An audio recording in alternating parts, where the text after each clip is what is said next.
জানি আমরা আজকে কবিগুরু প্রণামের উদ্দেশ্যে আমার কবিতা আজকে কবি দেবব্রত দত্তের 25শে বৈশাখ।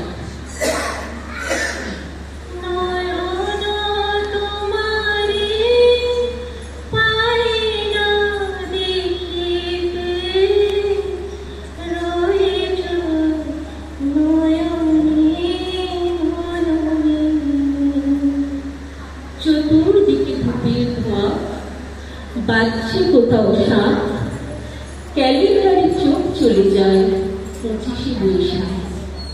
বোন বলল, ঠাকুর পুজো, বাজছে না তো ঢাক, রেডিওতে বলছে শুধু 25শে বৈশাখ। মাকে বলি খাবো না আজ, যতই খিদে পাক, টিভির কাছে দেখবো বসে 25শে বৈশাখ। বাবা বললেন, টিভি দেখা আজকে নয় রাত, সবাই মিলে করবো পালন 25শে বৈশাখ। ভাই বলল, বীর পুরুষ। দাদা বলল, থাক, ভাগ্যি পোকার সঙ্গে ছিল 25শে বৈশাখ। দিনের আলো নিভে এলো, সূর্যি বাজায় শাক, প্রতিদিনই হোক না শুধু 25শে বৈশাখ।